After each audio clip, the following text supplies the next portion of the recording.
ഇതാ വഴിയല്ലേ? ആത്തെന്തായിരുന്നു പരിപാടി? അമ്പലത്തിലൊരു വഴിപാടിന്റെ കാര്യം പറഞ്ഞ. വഴിപാടായിരുന്നല്ലോ, നല്ല കാര്യമായിട്ടായിരുന്നല്ലോ. തോന്നിയ ദിവസം പറയരുത്. തോന്നിയ ദിവസം കാണിച്ചിട്ട് ആ പാവം ജവാന്റെ ഫോട്ടോയില് മാലിട്ട് ചന്ദനത്തിലെത്തിക്കണോ അല്ലേ?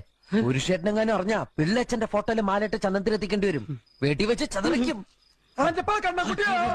നാട്ടുകാരെ വിളിച്ചു കൂട്ടിട്ട് മോൻ എന്ത് കിട്ടും? എനിക്കൊന്നും കിട്ടില്ല, പിള്ളേച്ചന് കിട്ടും. നല്ല അസല് പൊതുക്ക്. വലിയ നിലവിലുള്ള ആളല്ലേ, എല്ലാരും ഒന്ന് അറിയട്ടെ എന്ന്. നീ എന്റെ മാനം കളയരുത്. നിനക്ക് എന്ത് വേണേലും ഞാൻ തരാം. എന്ത് തരും? എന്ത് വേണം? അച്ഛന്റെ കയ്യിൽ നിന്ന് കള്ളക്കണക്കെഴുതി വാങ്ങിച്ച കുരുടിമുക്കിൽ 25 സെന്റ് സ്ഥലം. അയ്യോ മാധവ, അത് അയ്യാ അത് എഴുതി തരൊന്നും വേണ്ട. അവിടെ ഇത്തവണ എനിക്ക് വിത്തറക്കണം. അതെന്റെ ഒരു മോഹം. ഞാൻ പടവല ഇട്ടിരിക്കുക. ആയിക്കോട്ടെ, അത് വിറ്റ് കഴിഞ്ഞാൽ എനിക്ക് വിത്തറക്കാലോ. ഇറക്കാം. പുറപ്പാടാം. പോകാൻ വരട്ടെ. ഇതൊക്കെ മറക്കാതിരിക്കാൻ ഞാനൊന്നും കൂടെ തന്നാലോ? വേണ്ട, ആരും കാണൂല. വേണ്ടെന്നേ. എന്നാ ചാടിക്കോ മോനെ. ഇന്ന് നീ അവിടെ കക്കാൻ കയറരുത്. ഇന്ന് അവിടുന്ന് എന്തെങ്കിലും പോയ നാളെ എന്റെ തലയിലാവും. ഓ, എന്നാ മറ്റന്നാളാവാം. അതിന്റെ പിറ്റേന്ന് എന്റെ തലയിൽ.